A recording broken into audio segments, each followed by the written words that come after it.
In a world that frequently appears to be dominated by mayhem and clamor, there lies a strong mystery known by the antiquated Stoics that can change the manner in which you experience life. It's not tracked down in that frame of mind of the group, nor is it concealed in the determined pursuit for temporary joys. This mystery is the specialty of dominating your own psyche, a way to quietness and strength that apathy instructs with rich straightforwardness. Today, we're plunging profound into this significant way of thinking to uncover how the apathetic lifestyle can offer you not simply harmony, yet additionally a lucidity and versatility that stands unshaken even in life storms.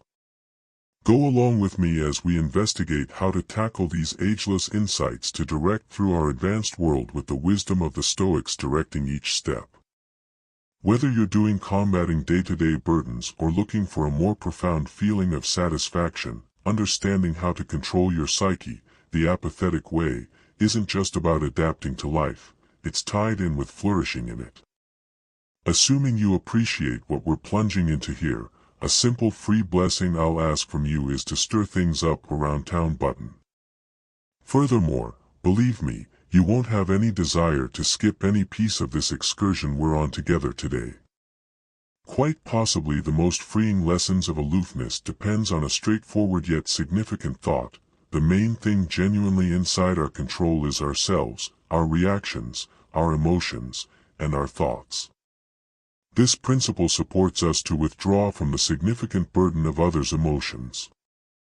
In our journey today, we dig into why relinquishing others' motives isn't simply liberating, it's an essential move towards dominating your own psyche.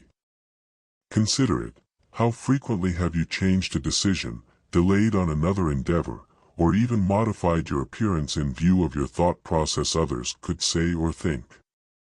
It's a typical snare, one that can lead to a life driven by external approval as opposed to internal conviction.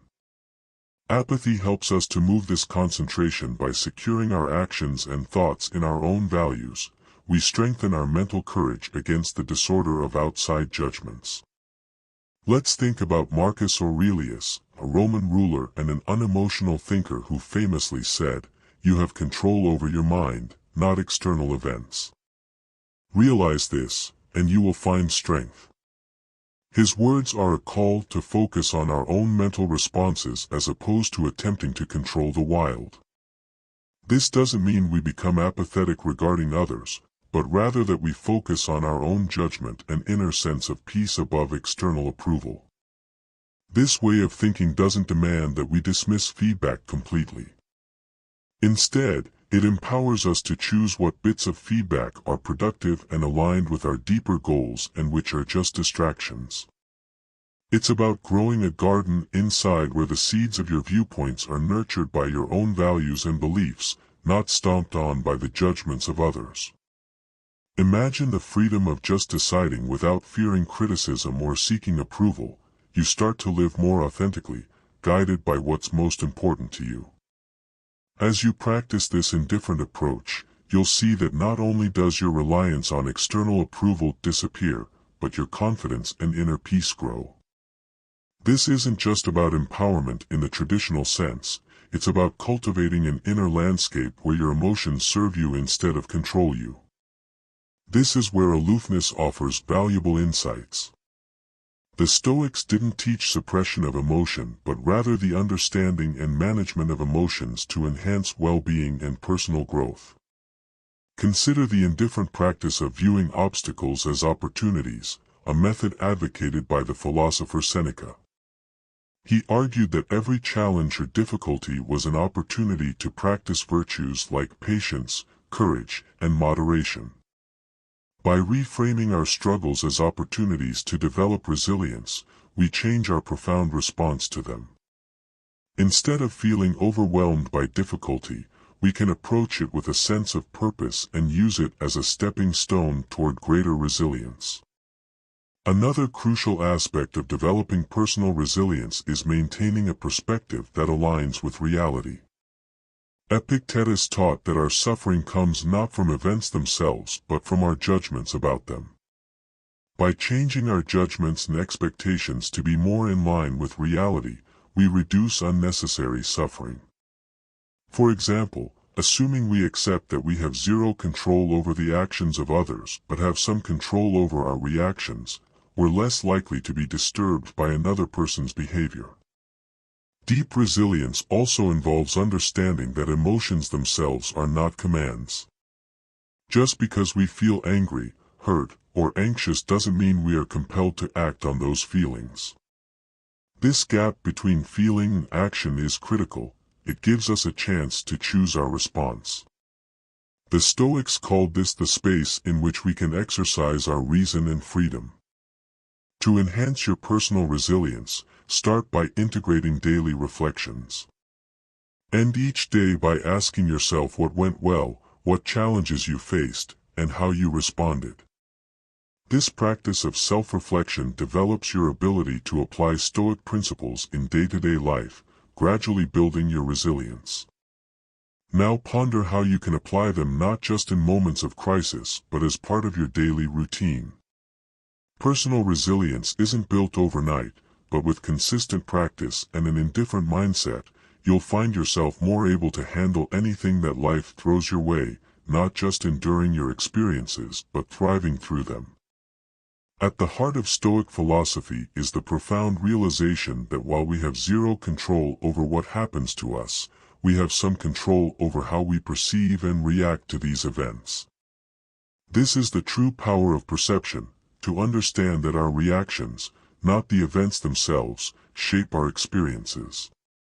By training ourselves to adopt more accommodating perspectives, we gain a significant measure of control over our mental well-being. Cultivating this skill begins with mindfulness and awareness.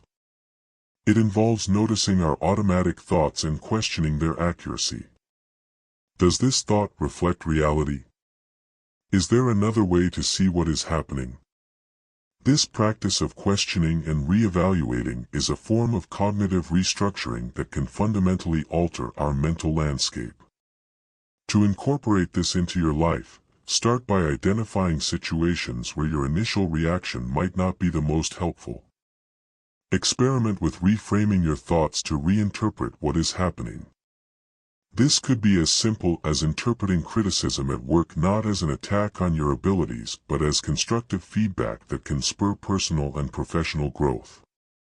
The power of perception isn't about deceiving ourselves or ignoring reality, it's about changing our lens so we can see life more clearly and respond to it in ways that are aligned with our deepest values. By practicing this Stoic method, you not only enhance your own resilience but also your capacity for happiness and fulfillment. It's an empowering process, turning everyday challenges into powerful opportunities for growth and self-discovery. This doesn't just mean taking more hikes or starting a garden, though those are excellent ways to connect with nature. It's deeper. It's about recognizing and aligning with the natural laws of human behavior and the universe. The Stoics believe that every part of the universe, including humans, has a role to play, a purpose dictated by nature itself. For us, this means living a life of virtue according to reason, which the Stoics considered the highest excellence of our nature. Marcus Aurelius often wrote about nature's interconnectedness in his own writings. He saw each individual's actions as part of a larger orchestra of the universe where going against this natural order causes conflict and misery. In practical terms, living according to nature encourages the practice of self-reflection to understand our place within the larger context of the world. This reflection leads to a profound understanding of what is within our control and what isn't, helping us to live more comfortably with the inevitable. For example, accepting that we have no control over others' actions or the outcome of many situations, yet we have some control over our reactions to them. Furthermore, this Stoic principle teaches us to embrace simplicity and to find contentment in it. This could mean reducing our desires to align more closely with what is naturally necessary and sufficient for happiness. It asks us to question, are our desires and wants in line with our true essence, or are they artificially constructed by societal pressures? To live according to nature is to embrace an existence of harmony, simplicity, and goodness. It's about reconciling with the world as it is, not as we wish it to be, and seeing our unique and rightful place within it. As you travel through your day, consider this Stoic wisdom and notice how it could change how you perceive happiness and your position in the world. This is much more than just a technique to control our impulses or stick to a routine. It's about aligning our everyday actions with our deeper values and ethics. Stoics believe that self-discipline isn't just about personal gain but about cultivating a life that is in harmony with purpose and moral reason. Seneca often spoke of how self-discipline or temperance is essential for living a good life. He suggested that without it, we are slaves to our desires rather than masters of our own minds. Imagine the power and freedom that come from being in complete control of your actions and decisions, no matter what temptations or immediate gratifications present themselves. This is the essence of Stoic self-discipline. In practice, self-discipline means making choices that reflect your values even when they aren't the easiest or most immediately satisfying choices. For example, choosing to save money rather than spending it recklessly aligns with a value of financial security and independence.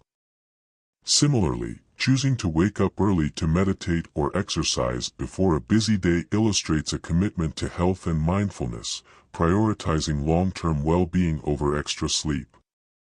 Additionally, the Stoics didn't view self-discipline as a solitary pursuit but something that benefited the community.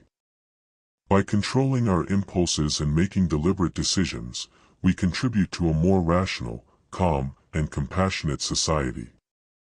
Each individual choice affects people around us, whether we're aware of it or not. To integrate more self-discipline into your life, start by identifying areas where your actions don't align with your values. Perhaps you value health but often skip workouts, or you value learning but watch too much mindless TV. Once identified, set small, achievable goals to begin reshaping your habits. It could be as simple as reading for 30 minutes before bed instead of scrolling through your phone or preparing a nutritious meal instead of ordering takeout. Self-discipline in Stoicism isn't about punishing yourself or living a life of deprivation but about making purposeful choices that lead to real freedom and happiness. It's about being in control of your actions and your life's direction. As you practice self-discipline, notice how it changes not just what you do but how you feel about yourself and your position in the world. Remember, in the Stoic view, self-discipline is a form of self-respect. Every day that you live according to your principles, you honor yourself and the community to which you belong. It's about making consistent choices that build a meaningful, fulfilling life for yourself and for all. The Stoics taught that the present is all we truly own, and mastering our focus on the now can lead to profound peace and effectiveness. Marcus Aurelius often stressed the importance of concentrating on the current task with complete focus, a practice he described as doing each thing in turn and resting in the simplicity of his actions. Imagine if, instead of multitasking frantically, you chose to do each task sequentially with full dedication. This focus not only increases productivity but also imbues each moment with quality and purpose. Embracing the present also means accepting each moment as it comes without imposing our judgments or wishes on it. When we stop fighting reality, stop yearning for things to be different, and start responding to the actual demands of the present, we engage with life on a more authentic level. This doesn't mean detachment or resignation. It's an active acknowledgement that the only time we can truly influence is the present. To develop this skill, start by noticing when your mind wanders into the past or future. Gently remind yourself to return to the present. Practices like mindfulness meditation can be incredibly helpful in developing this ability. Simply sitting quietly for a few moments each day, observing your breath and watching thoughts come and go without attachment, can significantly increase your ability to stay focused in the ongoing moment. Another practical tip is to fully engage with whatever you're doing. If you're eating, just eat. If you're walking, just walk. Immerse yourself fully in the sensations and activities of the present moment. This practice can transform mundane tasks into moments of profound learning and joy. By embracing the present, you align yourself more closely with Stoic principles, enhancing your ability to respond to life with equanimity and balance. Over time, this practice not only improves your mental well-being but also deepens your connections and engagement with life, making each day richer and more truly fulfilling. Remember, life is a series of present moments. How we experience each moment largely determines how we live our lives. One of the most important yet often overlooked aspects of Stoicism involves the concept of community. Marcus Aurelius himself saw individuals as inherently social creatures meant to live not in isolation but in harmonious interaction with others. This idea highlights the Stoic belief that forming or joining a community isn't just a personal choice but a moral imperative. Stoicism teaches that each individual has something valuable to contribute to the collective and, in turn, the community offers support, wisdom, and perspective that one can't find when alone. Imagine the strength and resilience of a community where each member acts with virtue and purpose. Such a group could significantly enhance the positive impact on each member's life.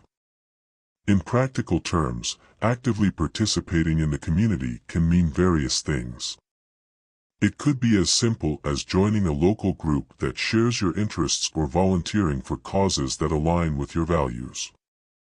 In today's digital age, community can also extend to online forums and virtual platforms where Stoic principles are discussed and life challenges are navigated together. Participating in these communities allows for the exchange of ideas and offers a support system that can be crucial during difficult times. It's about giving and receiving advice, sharing resources, or simply lending a compassionate ear. Each interaction offers an opportunity to practice Stoic virtues like kindness, understanding, and patience. Furthermore, engaging in community life enhances our sense of belonging and purpose. It reinforces the Stoic idea that we are part of something larger than ourselves, which can be profoundly fulfilling. This doesn't mean losing your individuality or going against the grain. It's about expressing your unique virtues in ways that benefit others. To start building this aspect of your Stoic practice, look for communities that resonate with your interests. Attend local or virtual meetups, participate in community